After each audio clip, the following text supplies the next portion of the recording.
iyo udafite umutaka irakunyagira. Hari abagiye kuzanyagirwa rero kubera ko bataka. Haleluya. Bataye nimire. Hari abantu bagiye kuzanyagirwa kandi babyita ibikino kubera ko imvura de noneho yatinze no kugwa. Mubyumva abo hanze no mu gihugu cy'u Rwanda imvura yatinze kugwa ariko umunsi yaguye harabizanyagira. Umunsi kwa 9 reba aho tugejeje muri itariki. Itari yagwa. Ariko hari imvura izagwa. Ari imvura nibwo bagatera ibishyimbo. Hari izagwa. Nese imvura y'impanuka nuzi kwiguye gwana n'urubura. Imana yambwiye ngo bakoshe imitaka. Naciwe wavukanye n'abakene. Rita shikara inigere. Wowe umva ibyawe wa mugabo we, umva ibyawe wa mukobwa Imana yahaye amashuri. Umva mwege mwize, umva mwege mwarangije amashuri na za kaminuza, umva mwege mwize za university mugiye kwishyuzwa. Imana yarambwiye ngo ije kubishyuza. Reka mbabwire iby'Imana yantu. Ambwiye ngo kizabemeza ko izadukorera anniversaire imwe ngo nuko nubundi kuvureri yacu ari imwe. Iherezo dutangiye tugusuhuza kandi tukwifuriza amahoro ndetse n'imigisha biva ku Mana Data wa twese, weho mukunzi wacu ukurikirana ibiganiro byacu 5 kuri 5. Dufashe umwanya kandi tukwifuriza kugubwa neza mu kazi kawe uri gukora uyu munsi. Birashoboka ko nta kazi waba ufite cyangwa ukaba uri kunyura mu buzima butakoroheye. Dufashe umwanya tukwifuriza guhura n'ukuboko kwiza kw'Imana kugira ngo iguhindure amateka, ubuzima bwawe burusheho kugenda bumererwa neza cyane. Nge wumva ndi Ngoboka Miriam Theo nguhaye ikaze mu kiganiro. Nkuko uri kubibona kuri kamera turi kumwe n'umutumirwa, ndagira ngo tumuhe ikaze atangire yibwira abadukurikiye. Haleluya. Haleluya. Amen. Haleluya.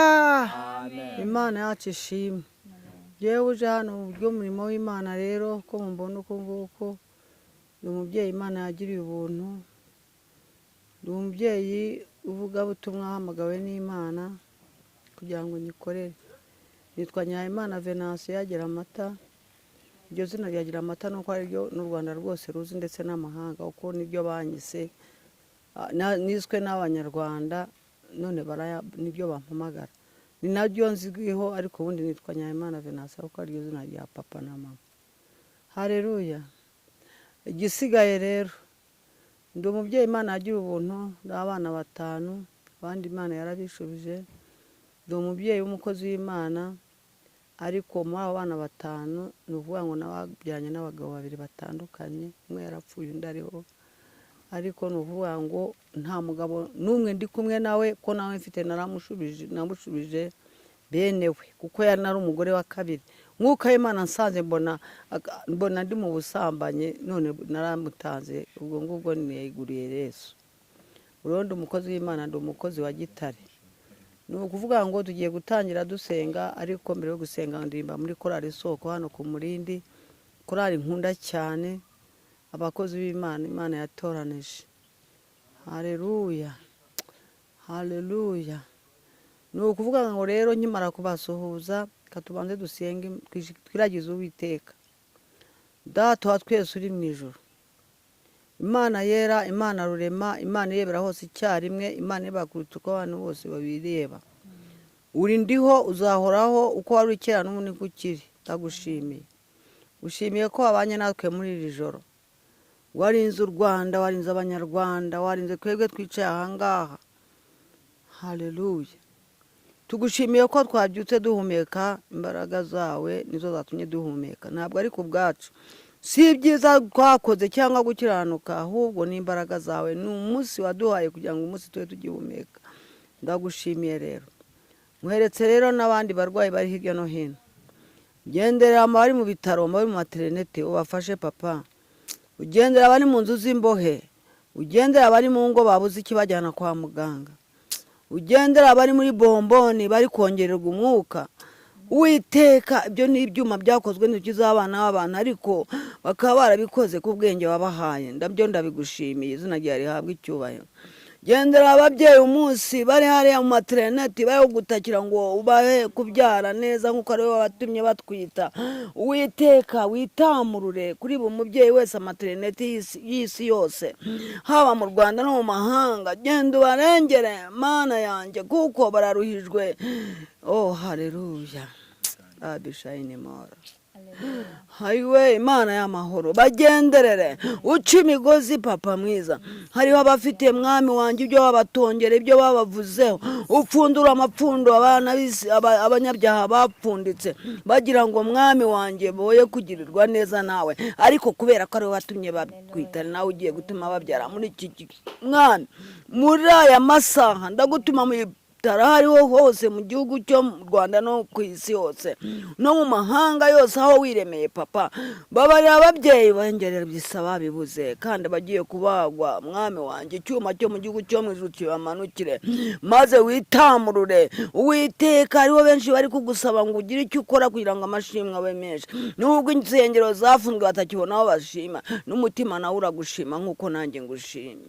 Ugende rero ubyende Mana yanjye, ugende harimo babuze icyo kurya n'icyo kunywa, ugende hariho abifuza icyo kunywa bari mu bitaro bakibuze, uwera hariho abashaka icyo kurya bakibuze. Uwiteka mwami wanjye kandi ukoreshe n'abatarwaye Mana, ubaha urukundo rwo kugira ngo bakibagezeho, maze mwami kwifuza kwabo kuko guhazwa nawe. Haleluya. Ndakwingize ngo ujye no muri gereza nabona ibiremwa byawe, amagereza yo mu gihugu cy'u Rwanda no mu gihugu cyo hanze. Itamurire papa, hariho benshi bari kuvuga ngo babohore, nyamara arabishayinimora benshi bakeneye impuhwe zawe.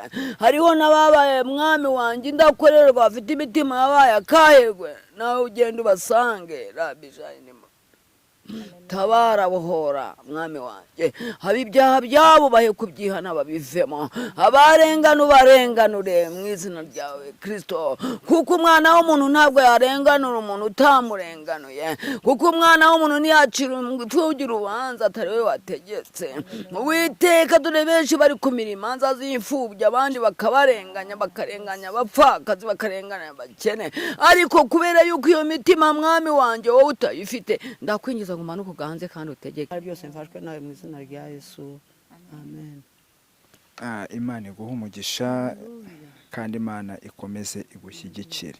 Abakunzi bacu bajya badukurikira, ubu ngubu ikiganiro turi kugikorera ahantu hitwa mu ijuru rya Gasogi. Ijuru rya Gasogi ni ahantu hari resitora ndetse na bare, hari ubusitani bwiza bwo gukoreramo ubukwe. Kuhagana ni ku giciro gitoya kandi haba serivisi nziza.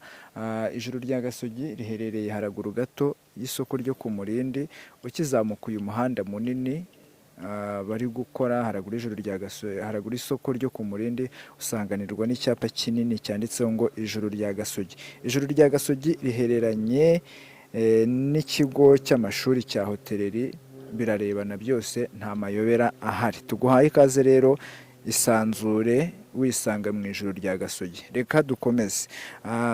Abantu benshi bamaze iminsi wenda bakubona, hari n'abamaze iminsi bataguheruka, ariko ku butumwa bwiza ujya utambutsa. Ndagira ngo uyu munsi n'ubundi tuguhe ikaze, uhite winjira nyirizina mu butumwa Imana yaguhaye.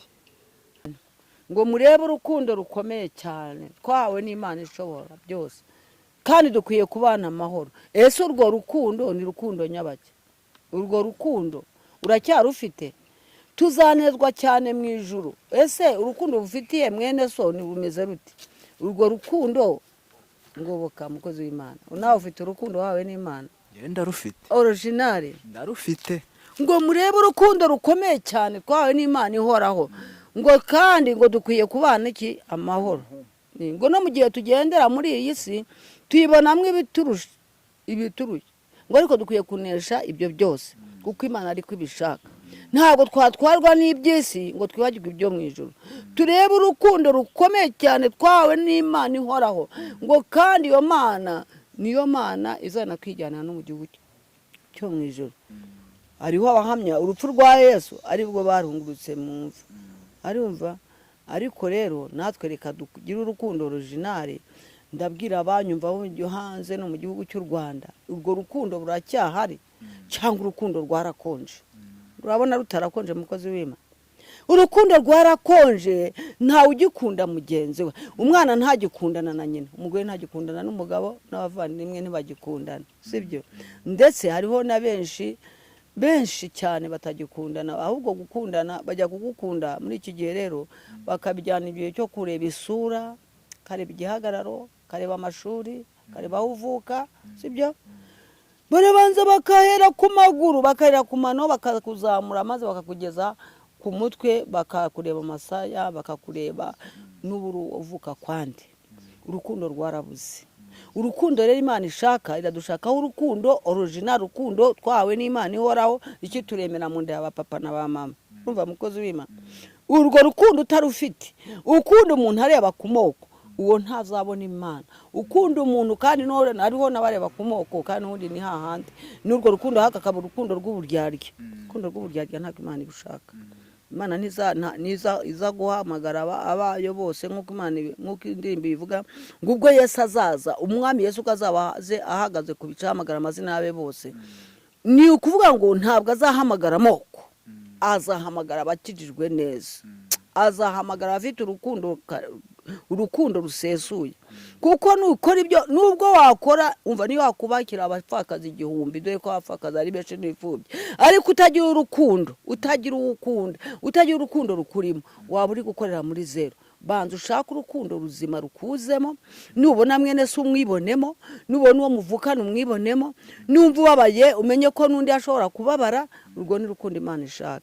Mbese urukundo uturanye na mugenzi wawe araburaye 2 3 kandi wowe ufite ibyo urya, nto muvunguriyeho ngo nawe abarye. Urwo urukundo ruriho muri iki gihe rwo gukunda rurobanura ku butoni, Imana yambwiye ngo ibyo ntabwo bikeneye. Urukundo rw'uburyarya, kuko benshi bagiye kuzagaragara ku munsi w'amateka. Baravuze ngo ntabwo ngo isi ngo izaba paradizo, bamwe bariko bavuga ngo tuzatura muri inose. Ntabwo inose ariho tuzatura, nidukora neza tuzajya mu gihugu cyo mwijuru. Mukozi w'Imana, urwo rukundo rukomeye cyane twawe n'Imana ihoraho, dukwiye kubana amahoro. Umuyobozi n'abana amahoro nawe ayobora, uyoborwa abana amahoro n'abamuyobora. Sego umuturanyi abana amahoro n'uwo baturanye, biragatsindwa biragaca hirya. Ntukabone uharaho nsigaye mbona umuturanyi wawe akoresheje ikirori, ntumubonyemo kandi mwegeranye. Urwo ufite urukundo. Ese ko utamuhaye karibu mwegamanye inzu ku yindi, genda gumuhe karibu yange kuza, ariko wabimubwiye. Noneho nimba ubonye n'icyo kirori urajya mu gipangu kinge, numara gukinga igihe Yesu azabaje ahagaze ku bicu ahamagara amazina yabe bose, abasinziye muri be bazazuka bamusanganire ku bicu. Uzazuka ni wowe munyago uzaguherekeza. Wanze uwo muturanye we ntajya ubibona mukozi w'Imana. Ariko ntabwo ari byo bivuga, buriya bandeba isura ngo bandebe n'igihagararo cyabo rero n'iminwa yakubiswe n'impanuka ngo bagire ngo bavuga iby'Imana yambwiye ngiye kubitwanyaguza. Rero mbwire nabi 94 bahize imihigo bakaba baranze kwihigura. Imana yambwiye ngo mbabwire bahigure. Haleluya, bahigure imihigo. Nawe niba ufite uhigure, nanjye Imana izanshoboze muhigure. Ngiye umuhigo mfite nuwo ucyo nari gutanga mu rusengero, Imana irabizi. Banahakinze ariko muri korari mu gitondo umutima wanyongoreraga ngo n'ubute nakibona uzagitange nawe uri gubaca kujya guteranira kugira ngo nikiranure n'Imana. Nese abanze guhigura imihigo, inzira z'ikigendwa bazazihigura ryari bari kunyagirwa n'imvura, kandi imvura niyigwa se bizagenda gute? Hari imvura rero zishobora kugwa nuko umuntu adafite n'umutaka ikamunyagira. Nese nuzi ko umuntu rata mukunzi w'Imana, imvura iragwa iyo udafite umutaka irakunyagira. Hari abagiye kuzanyagirwa rero ko bataka. Haleluya. Bataye nimire. Hari abantu bagiye kuzanyagirwa kandi babyita ibikino, kubera ko imvura de noneho yatinze no kugwa. Mu byumva abo hanze naho mu gihugu cy'u Rwanda imvura yatinze kugwa, ariko umunsi yaguye harabizanyagira. Nuse mu kwa 9 reba aho tugeje muri zitariki itari yagwa, ariko hari imvura izagwa. Ari imvura nibwo bagatera ibishyimbo, hari izagwa nese imvura y'impanguka noneho kwiguye gwana n'urubura. Imana yambwiye ngo bakoshe imitaka. Nategeye umutaka ndawufite, urawufite nawe. No mutaka bakundi turi gukora no munsi y'umutaka. Ariko rero ngo abanyabwenge nibo bazabimenya ako kantu wakumvisha. Ariko rero ubwo rero muri iki gihe urukundo rw'umuntu wawe noneho haje iterambere bo karigira bo gahorana n'Imana yabaye uwo mugisha barubatse barakinga ibipangu baraproteza barangije robeshayini morashika marobeshere barangije bashyiraho sonori abadafite sonori rero ufata ibuye ugakomanga ku gipangu bari n'igihe bakurungurukira mu kenge ntibagukingurire kubera ko utambaye neza kugira ngo cyangwa se udakandagira ku mapave ngo hariho amakaro hakabaho n'amapave ibyo gihe simbizi ko nibere mu nzu y'icyondo ariho Mana yabanje inshize ariko rata burya ngo buri Imana ntiyankure yankuye yara muri kontineri yarabanje iranyemeza ariko buriya ntahari yandi buriya yaravuze ariko nizeye ko Imana izakora ibitanga ifite isezerano se ubwo rero hayo mapave rero umuntu aranyagiwe araje arakomanze mwaze kumukingura imvura imukubitiye hanze Imana yambwiye ngo nibisubireho yego da niba basese Imana yabagiriye neza baje bakiraho n'akabaraza kabugama bano baje babasabira umugisha sibyo ubwo rero abantu bafite imitungo yambwiye ngo mbabwire umutunzi na Lazaro inkuru yamutunze na Lazaro nubwo ntize gusoma ariko ibyo bintu bimaze iminsi bimbwira nyamutunzi na Lazaro ukuntu umutunzi yahamagaraga Lazaro ari mu gituza cya Aburahamu ngo namufate agatoki isonga bashyire ku isonga y'ururimi uko ariho ari kubabazwa cyane tugomba kunezezwa mu isi ariko tugashaka n'Imana afite urukundo ibyo dufite byose byaba n'imfabusa kuko Imana izaza nubwo bavuga ngo izaza icyo kukubaza ibyo wakoze kuko imirimo wakoze uri muzima ni nayo izaguherekeza gusa nukora nabi ibyo ntibizaguherekeza mukozi w'Imana nurakora neza kandi bizaguherekeza nta kazi katagira ibihembo abantu rero bagiye guhembwa babigira ibikino mukozi w'Imana bagiye guhembwa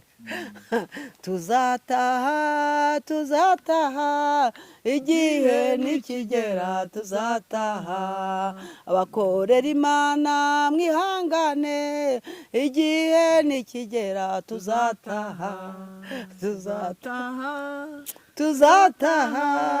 igihe nikigera tuzataha Imana yarambongeje ndayibona bizaba ari ibirori byonyine utamba uriya mwenda nk'umukozi w'Imana iriya ngofero utayambaye utambaye iriya kanzu itatse inyenyeri iriya kamba utaryambaye wawe wararuhiye iki mukora umurimo w'Imana mu bunoze neza ubundi nyuma y'ibi hari ibindi nyuma y'ubuzima hari ubundi buzima ndakuvugisha ukuri nk'Imana narabibonye jewe yego tuzatagiye nikigera ariko tuzanahembwa ntabwo tuzagenda gutyo ariko se twakoreye umukozi databuje udahemba umwami wacu afite ibihembo ariko byonyine aho ujya ngo usigare mu isi nubwo najya mu ijuru nkahagarara gutya nk'inkingi yo mu rusengero ariko ntasigaye kuri ino kuko abazahasigara bazahura n'ibyago byinshi bikabije none se ibiba byose ntabwo Imana iba yabivuze iyo ivuze ntibisohora se yahereye Sodomu nimba naho yahereye niho nibuka Sodomu na Gomora ariko banje umuntu umukozi w'Imana yabanje gukosora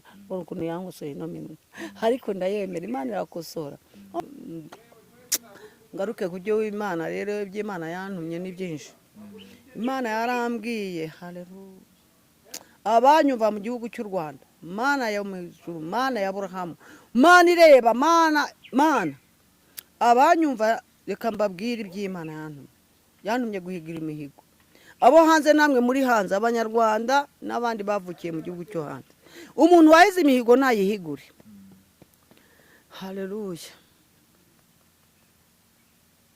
umuntu wahize imihigo ngo nahigure imihigo hariyo wahize uri mu giti hariyo wahize uri mu cyumba cyawe hariyo wahize uri mu nzira ugenda hariyo wabwiye umwana icyo uzayikorera ngo ni wowe utarakoze rero haleluya robeshayini mora ngo uzubakira ngo umupfakazi ngo uzafasha abanyeshuri wanyumvishe nawe uhigura uwo muhigo wavuze waho imodoka ahigura umuhigo yaravuze ngo nitsindira pereme ngo ntabwo nzajya umuntu ari kunyagirwa ntabwo robeshayini ngo ntabwo uzajya umusiga ku rugendo iyo mihigo wahize mu kinyabiziga cyawe yihigure higura imihigo wahize yuko uzajyana umubyeyi ngo umurwayi kwa muganga utwaye bangahe higura umuhigo wahize ngo nta muntu uzajya gutega ngo umuceho abagutega batishoboye ni bangahe higura umuhigo ntabwo mbizi igihe wegera amatanya y'Imana Venansiya ntabwo nkunda gutega cyane kubera ko mba mbona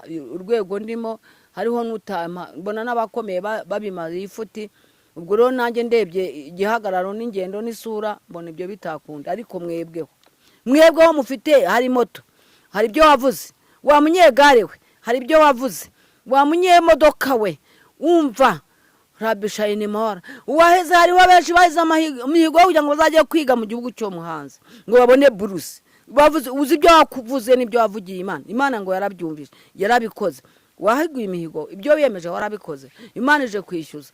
Imana yacu ije kwishyuza abahize imihigo. hariho n'abavuze ko bazubaka inzu y'Imana, abo ngubo nubwo bazifunze. none se iyo mihigo warawuhiguye? hariho abavuze ngo bazambika ngo ifubye. wambitse bangahe? icyo kinyabiziga cyawe utwayemo bangahe? ese wa mugabo ufite ikinyabiziga Imana yahaye umugisha kwiza, ko turanye n'umukene, umubyeyi we ko yagiye kunda, ko yabuze uko yigira, akagomera no gutega moto, nimba hari unasinziriye waramusuye kwa muganga. mu bakene, mu nzu y'abakene ngo ntabwo mwakandagiramo, ntabwo waba uri mu makaro no mu mapave no mu marangi. benshi ubuse nta barwara wanga kugeraho, n'abo muvukana benshi wowe wavukanye n'abakene. Rita Shekara inigere wowe umva ibyawe wa mugabo we, umva ibyawe wa mukobwa Imana yahaye amashuri, wirengagije aho muvukana ngo ntiwabagerera aho babaye, ngo hatagira n'umenya yuko uvuka muri bariya. Imana yaravuze ngo yaguhaye ubwenge ikakuzamura, ngo ni nayo yabaremye, ngo kandi igihe kigiye kugera kugira ngo Rabi Shayini Imana itwikorere anniversaire. ese kugiye kuzadukorera anniversaire y'ibiremwa ko twaremwe, iyo anniversaire uzajya mu munsi mukuru utarahiguye imihigo, bizagenda tuzakirwa gute mu batumirwa? niko Imana yambwiye ngo hagiye kubaho anniversaire uko Imana yacu abo yishimira. tugiye kuzarira Rabi Shayini anniversaire, tumwe turye abanyarwanda twese, abatuye isi twese, ngo twaremwe abazungu n'abirabura, twaremwe n'Imana. Imana igiye kuzadukorera anniversaire, umusangiro umwe tugiye kuzasangira. abakomeye n'aboroheje baremwe n'Imana, abagenza amaguru n'abagendera ku magare ngo baremwe n'Imana, abagendera kuri za moto n'abagendera mu mavatiri ngo n'Imana yabaremye, ngo abagendera muri za rukururana n'abagendera mu ndege ngo bose n'ibiremwa byayo, kuko twese ngo turi abana b'Imana.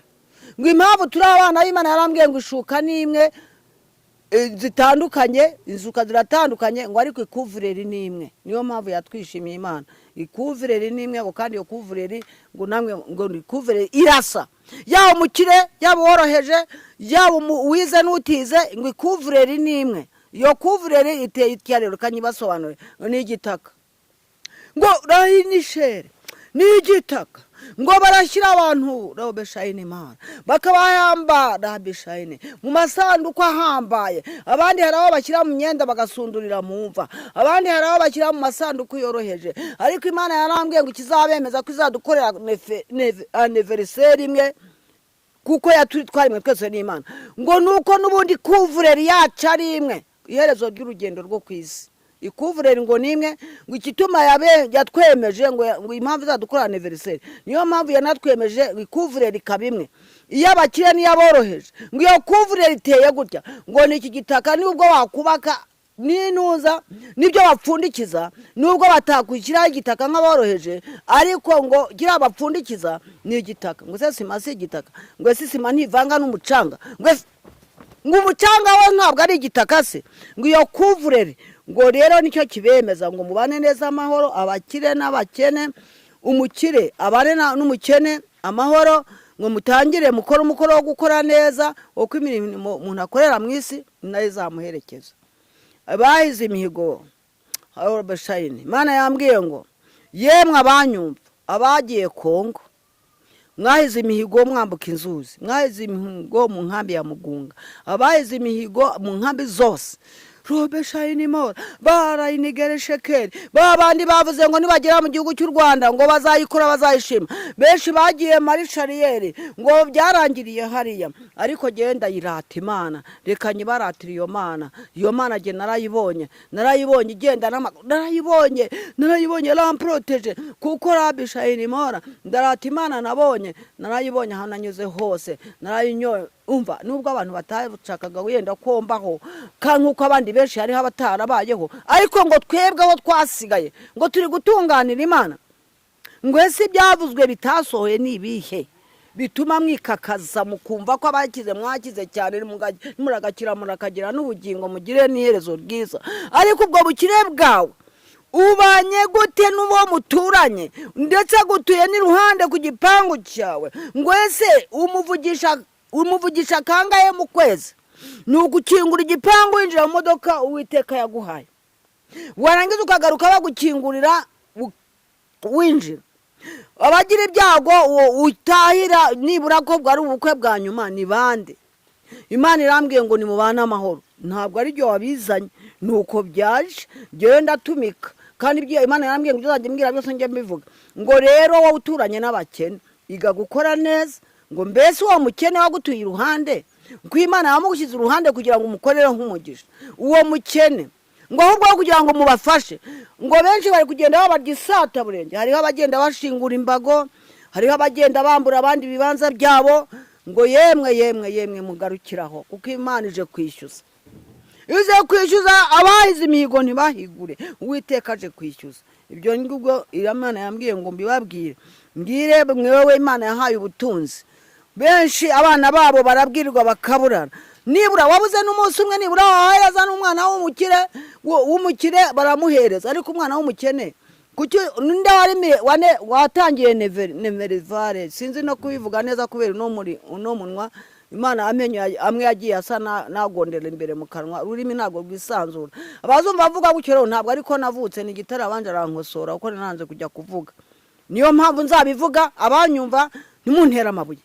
ni ukuvuga ngo nimurebe neza, reba wowe watangiye amashuri nibura rimwe mu mwaka, ngo ngibura wirarire wowe Imana yahaye umugisha, uraca ku mwana w'umukene akumva ko uwawe atamukoraho, uwo mukene atakora ku wawe. Imana yaguhaye umugisha, ni nayo yatumye uriya nawe amera kuriya, kandi uri impamvu yamugutuje iruhande kugira ngo yenda ese uteye intambwe ugakanda nibura ukamenya ukabona nuko genda ugahagarara no mu mbuga, kubera ko hatarimo amapave ngo nimbara unamake amapave rero niyo yabaye igitaka cy'iki gihe. basigaye bakora iterambere murakarihorana kandi murakarambira no muri no simwe ukagira Imana. none se nimba ubona umukene anyagiriwe hanze n'umwugamishije haraje Imana ije kwishyuza imitungo yaguhaye cyo wayimajije, ije kwishyuza watangiye nibura mituweli bikuvuyemo, bitagiye ngo mu nama ngo mu muganda ngo wateranye, dore ko bakuru imidugudu nabo bagowe, dore ko bameya w'akarere bagowe, dore ko imirenge bagowe, ngo nibateranyirije ngo umupfakaze hariya, ngo nibateranyirije ngo ifubyi, ngo ngaho ngo nibatangira abanyeshuri. ese wowe abo bose abayobozi batuyobora batari babikora muvande, wowe watekereje iki? ureba umukene iruhande rwawe, Imana yaguhaye umugishira kuzamura, ikwicazanya n'ibikomangoma nk'uko Rabishayinimora kubw'ubushake bwayo. warize biremera, urakora birakunda, ariko icyatumye rero yazi ikagukira mu maso yawe nk'umukene yagira ngo umwigireho, kandi umenye ko byose bitangwa nayo ngo kandi bifitwe nayo. yamwimye ngo niyo yaguhaye. ese wakoze iki?